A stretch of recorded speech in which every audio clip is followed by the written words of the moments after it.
आज से बस 15 दिन। मोदी सरकार इतने ही दिन की मेहनत, क्योंकि बिहार का इलेक्शन पूरे सेंटर का गेम चेंज कर सकता है। नमस्कार दोस्तों, मैं हूं युवराज। चलिए इस पूरे पॉलिटिकल बैटल को डिटेल्स में ब्रेक डाउन करते हैं।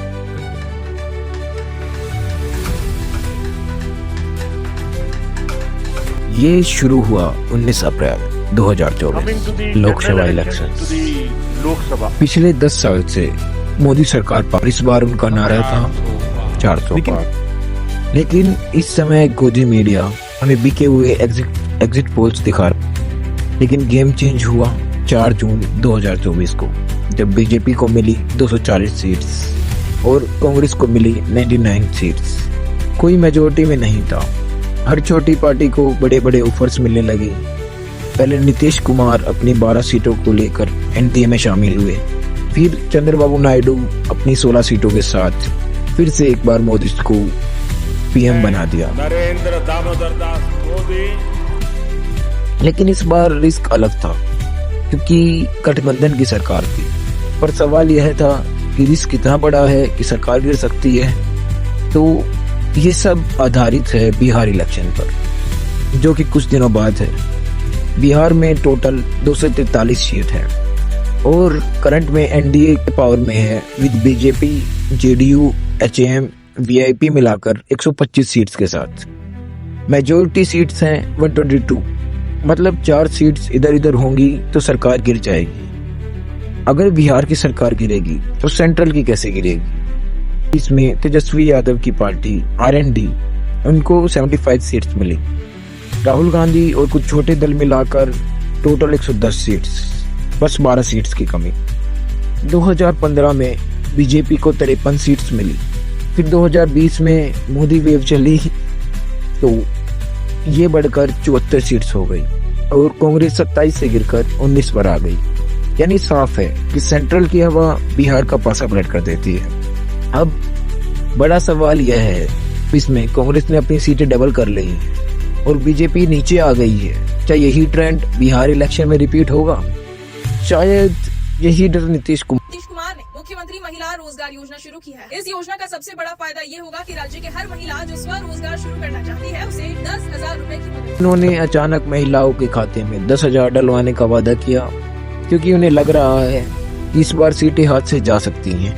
पब्लिक को पैसे देकर एक बार फिर से वो चुनाव को जीतने की कोशिश कर रहे हैं। लेकिन अगर ये 10,000 वाली ट्रिक काम ना की और बिहार में महागठबंधन जीत गया तो क्या होगा?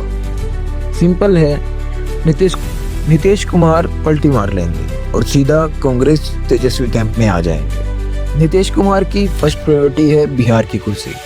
राहुल गांधी उन्हें फिर से वहां का सीएम बना देंगे।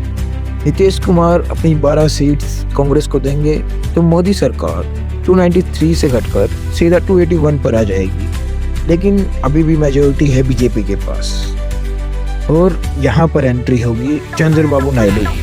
अगर राहुल गांधी उन्हें ऑफर देंगे कि आपको पीएम बना देंगे, क्या फिर भी वो बीजेपी में रहेंगे? तो जवाब है नहीं, वो भी कांग्रेस में आ जाएंगे।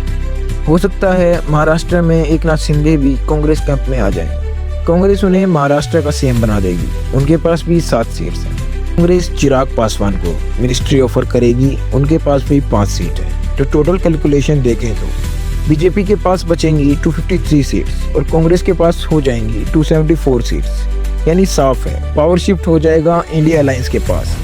लेकिन यहाँ आता है कांग्रेस का असली मास्टर स्ट्रोक। फिर भी पीएम राहुल गांधी नहीं बनेंगे। अगर आपको याद हो 1975 से 1977 का टाइम, जब इंदिरा गांधी ने पूरे देश में इमरजेंसी लगा दी थी, अपोजिशन लीडर्स को जेल में डाल दिया था। अब 1977 के जनरल इलेक्शन में सारे अपोजिशन लीडर साथ में आए थे। रिजल्ट यह हुआ कि कांग्रेस को 154 सीट के साथ हार मिली और जनता पार्टी, जो कि कोएलिशन गवर्नमेंट थी, 295 सीट से जीती और पहली बार नॉन कांग्रेस पीएम बने मोरारजी देसाई। ईश्वर की शपथ लेता हूँ कि जो विषय संघ के मंत्री के रूप में लेकिन 1917 आते आते क्रैक्स दिखने लगे। चौधरी चरण सिंह, जो कि जनता पार्टी से मिनिस्ट्रीज की डिमांड कर रहे थे, उन्होंने जाके डायरेक्ट इंदिरा गांधी से डील कर ली और इंदिरा गांधी ने उन्हें पीएम बनाने का वादा किया। 29 जुलाई 1979 को चरण सिंह ने शपथ ली और पीएम बन गए। उनके पास खुद की 60 सीट थी और कांग्रेस के पास 154 सीट्स। लेकिन फिर भी भारत का पीएम वो इंसान बन गया जिसकी ताकत एक छोटे रीजनल दल तक सीमित थी। यही थी कांग्रेस की असली पॉलिटिकल चाल।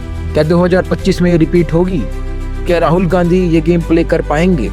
अगर बिहार का इलेक्शन पलट गया, नीतीश कुमार इंडिया अलायंस में आ गए और चंद्रबाबू नायडू को राहुल गांधी ने पीएम बनने का ऑफर दे दिया, क्या हिस्ट्री खुद को रिपीट करेगी? कि पार्टी टीडीपी के पास 16 सीट्स और नीतीश कुमार के पास 12 सीट्स अगर एनडीए से निकलकर कांग्रेस के साथ आ गए तो मोदी गवर्नमेंट कोलैप्स कर जाएगी। फिर वही होगा जो 1979 में हुआ था। कांग्रेस अपने खुद के पीएम को नहीं बनाएगी बल्कि किसी रीजनल लीडर को आगे करेगी ताकि इनडायरेक्ट पावर उनके हाथ में रहे। अब बड़ा सवाल यही है, क्या 2025 में मिलेगा भारत को एक नया पीएम?